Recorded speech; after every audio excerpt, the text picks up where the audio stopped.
Price Lord. எப்படி இருக்கீங்க? சந்தோஷமா இருப்பீங்கன்னு விசுவாசிக்கிறேன். இந்த நாளில ஆண்டவர் கொடுக்கிற ஒரு நல்ல வார்த்தைக்கு நிரப்பக்கலாமா?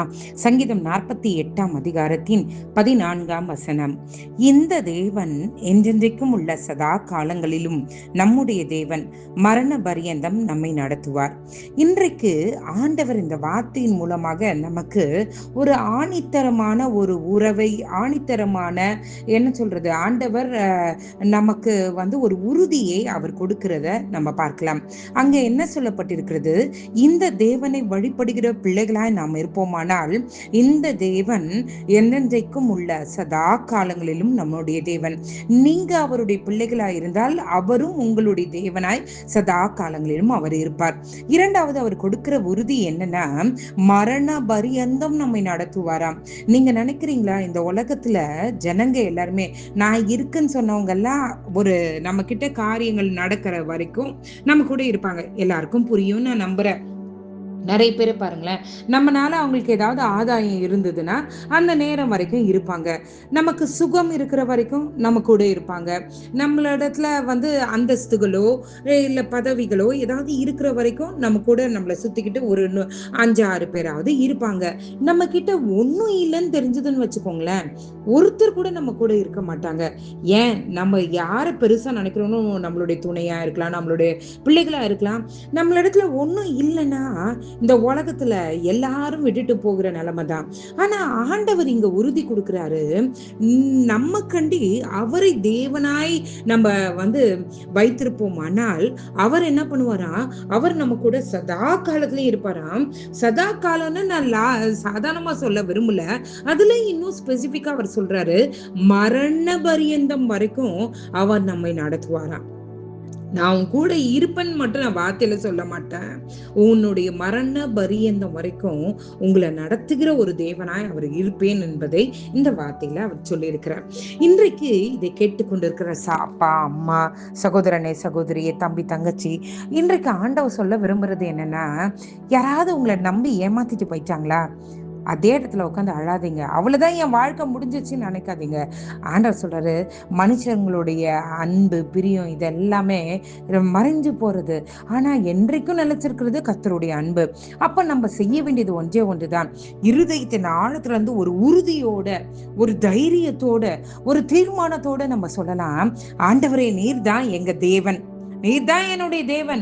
ஆண்டவர் என்ன நடந்தாலும் நீர் தான் என்னுடைய தேவன் சொல்லிட்டு அவர் மேலே வைராக்கியமா நான் இருக்கும்போது, அவர் மேலே நம்ம பற்றா இருக்கும்போது, கர்த்தரும் சொல்வாரு, நான் அந்த மகளுடைய தேவன், நான் அந்த மகனுடைய தேவன், என் பிள்ளை, என் மகன் அப்படின்னு சொல்லிட்டு ஆண்டவரும் சொல்வாராம். சொல்றது மட்டும் இல்ல, அவர் சொல்றாரு, மரண பரியந்தம் வரைக்கும் நம்மளை நடத்துவாராம். நிறைய பேர் நம்மளுடைய லைஃப்ல பாசிங் கிளவுட் மாதிரி வருவாங்க, போவாங்க, எல்லாமே இருக்கும். ஆனா கர்த்தர் மட்டும்தான் கடைசி மூச்சு வரைக்கும், இந்த பூமியில நம்ம இருக்கிற 4 நேரம் வரைக்கும், இல்லைன்னா நொடி வரைக்கும் ஆண்டவர் நம்ம கூடவே இருப்பாராம். அந்த நல்ல தேவனை நம்ம பிடிச்சுக்கலாமா? ஏங்க ஒட்டு போனவங்களுக்காக உட்காந்து அழுதுட்டு இருக்கீங்க? ஆண்டவரை நோக்கி பாருங்க, அவர் உங்க கூடவே இருக்கிறார், சதா காலத்திலும் உங்க கூட இருப்பார். அது மட்டுமல்ல, மரண பரியந்தம் வரைக்கும் அவர் நம்மை நடத்துவார். அந்த தேவனை நோக்கி நம்ம எல்லாரும் ஜெபிக்கலாமா? எங்களை நேசிக்கிற நல்ல பரமபிதாவே, அப்பா, யாருமே இல்லைன்னு நினைக்கும் போது ஆண்டவரே, எனக்குள்ள இருக்கிற தைரியம் கூட எனக்கு போயிடுச்சு. போல்னஸே இல்லாம இருக்கே, எங்கேயோ ஓடி ஒளிய வேண்டியதா இருக்குது. எனக்குள்ள என்ன அறியாம பயமா இருக்குது. நானா இதுன்னு என்னை திட்டிக் கொண்டு இருக்கிறேன், ஆனா என்னால இதுல இருந்து எழுந்து கொள்ள முடியலன்னு சொல்லிட்டு அநேக பிள்ளைகள், நீங்க அநேக நபர்களை நான் பார்க்கிறேன், நீங்க புலம்பிக் கொண்டிருக்கீங்களா? இன்னைக்கு ஆண்டவர் சொல்றாரு, அம்மா நீ தனிமையா இல்ல, உன் கூட நீ வழிபடுகிற தேவன் உங்க கூட இருக்கிறாரு.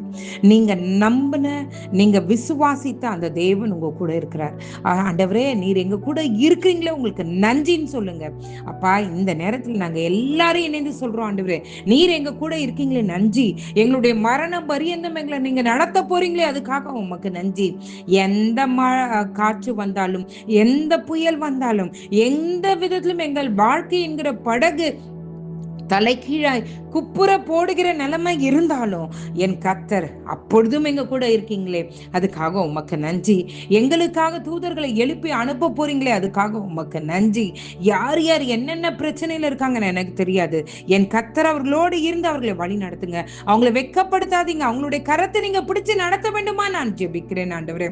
நீங்க கூட சதா காலத்துல இருக்க போறீங்களே, அதுக்காக உமக்கு நன்றி. நீங்க இருக்கும்போது நாங்க ஏன்பா பயப்படணும்? அந்த பயத்தை நீங்க எங்களுடைய இருதயத்தை விட்டு பிடுங்கி போட வேண்டுமா நாங்கள் ஜெபிக்கிறோம். ஒரு தைரியத்தை நீங்க தாங்க ஆண்டவரே.